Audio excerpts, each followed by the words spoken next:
here boy, good boy. Wait, what's all that foamy stuff? Wait, stay. Quick, here's 19 reasons to read Cujo. Hi everyone, welcome back to my channel. I'm Dave Musson, at Dave Musson on Instagram, and it's my pleasure to have you back here for another video where we're going to continue our walkies through Stephen King's bibliography in chronological order. In this video, we're snuggling up to everyone's favourite good boy, it's Cujo. If you enjoyed this video, please feel free to subscribe so you don't miss any more in the future, and do take a look around the rest of my channel, whether it's a video on an individual book you're after, or just a starting point like my own personal top 10 King books. There's plenty of options there for you to have a look at once you're done watching this one. Anyway, enough jibber jabber, let's get into 19 reasons to read Cujo, and as ever, some possible spoilers ahead. King basically has no memory of writing this book. He created it at the height of his alcohol addiction, and he said he really regrets not having any memories of getting the good parts down on page, because it is a book that he actually quite likes. Imagine being so talented that you could write a book this good while also being completely fucked up. So one of the points of inspiration for this story was when King had to take his motorbike up to a lonely garage, and when he arrived he was greeted by a fucking massive St. Bernard growling at him and then ultimately lunging at him. He didn't get bitten, but it certainly did shake him up. Another point of inspiration for this story came from a newspaper story from Portland, Maine about a boy that was killed by another fucking great big St. Bernard. Makes you look at the movie Beethoven in a slightly different way, doesn't it? One hugely important reason to read Cujo is that it is a Castle Rock story. Yes, it's a chance to spend an entire novel in the town that King created, and it is time well spent. That place is fucked up. So part of it being a Castle Rock story is the looming presence of Frank Dodd, the serial killer caught by Johnny Smith in the dead zone. So Dodd is hiding in the kid's closet. He's pulling the whole town down, and as some people interpret it, he's actually the one who infects Cujo and takes over him, rather than Cujo being infected by rabies. All done from beyond the grave. All pretty impressive stuff. So the family at the centre of this one is the Trenton family, and King draws them brilliantly. Vic and Donna are clearly doting parents and really love their little boy Tad, all at the same time while Vic is super stressed trying to save his business, and Donna is shagging her tennis coach on the side. It's King doing what he does best, capturing very normal people and then scratching the surface to see what lies underneath. So that tennis coach, he's a guy called Steve Kemp, who also happens to restore old furniture. Now we're going to come back to Steve Kemp later on, but I just wanted to throw this out there at this point. I really wonder where Stephen King could have got the idea to include a character called Steve with a surname beginning with K.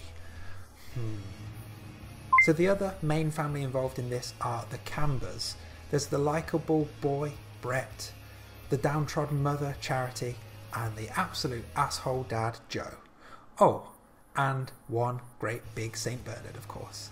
Let's get this out there now. Cujo was a good boy.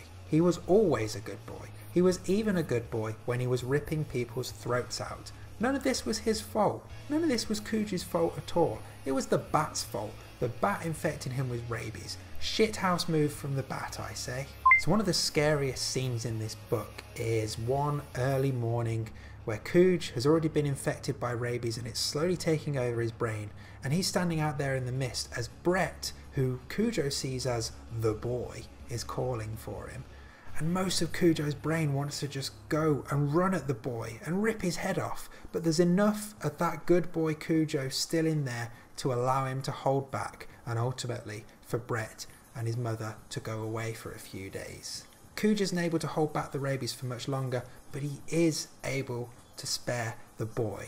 And that potential of what might have happened still sends shivers down my spine. So the scenes where Cujo kills Joe, and before that his drunken buddy neighbour Gary Pervier, are horrible and fantastic. worth reading the book for alone, to be honest. So the real hook of this book is where the Trentons and a rabid Cujo are smooshed together. So Vic is out of town trying to save his business, while Donna's car is on the blip, so she has to go and take it up to the Cambers garage, with Tad in the car with her, of course. Only when she gets to the garage, Joe isn't there. It's just a rabid Cujo. She tries to leave, and of course the car won't start, and there we have it, the horrible situation. Donna and Tad trapped in a car on a boiling hot day with a rabid dog outside trying to kill them. As the day gets hotter, Cujo gets worse, Tad gets slowly and slowly more dehydrated, and the fight for survival really begins. It's horribly tense and totally gripping. So the scenes where Cujo attacks the car or goes ballistic when the landline in the house rings are terrifying and completely thrilling. They're really claustrophobic and, well, generally just brilliant. So let's come back to Steve Kemp, shall we? He's worth a couple of reasons to read this one.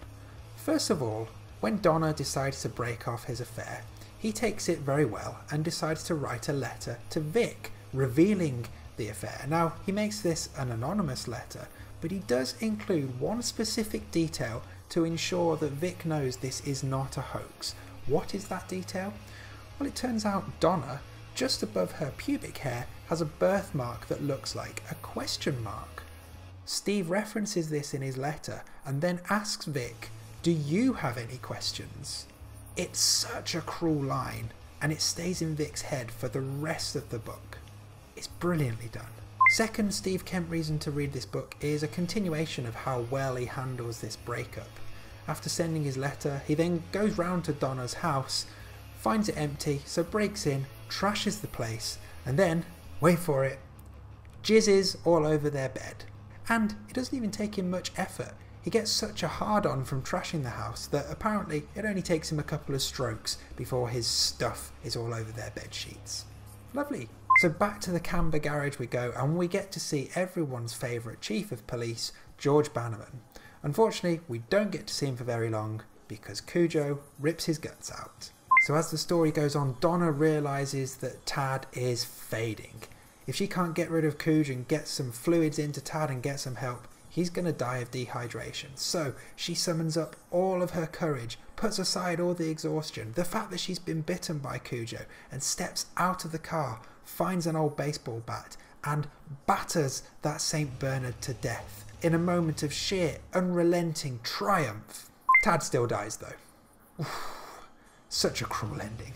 If you've seen the movie, you'll remember that Tad actually survives at the end of the movie, and King has subsequently said that he prefers the movie ending, and if he were to rewrite the book now, he would probably make it that Tad survived. But this version is so bleak. As we end the story, we're left with Donna and Vic grieving over their lost child, and with this wedge of the affair rammed between them. We learn that a few months later Donna has recovered from her rabies bite and that their marriage is rumbling on, but we're never really given any certainty as to whether it will actually survive. It is a really dark ending, and it's great. More than great, in fact. I would say it's fantastically grim.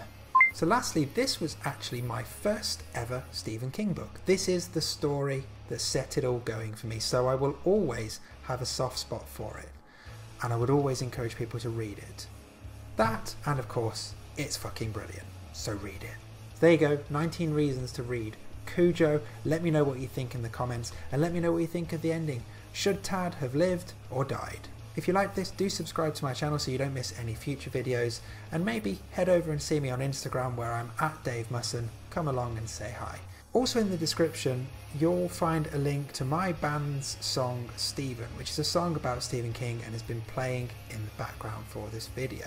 Now, if you didn't happen to hate that song, then I'd really appreciate you going and checking it out, or maybe follow the link to the video where we managed to pack more than 60 references to different King works in one video. Go and see how many you could spot. If you did hate the music, well, maybe just keep that to yourself, because otherwise I'll set my dog on you. Yeah, So next up, strap on your running shoes, because we're going back to Bachman. See you next time. Thanks, Floyd.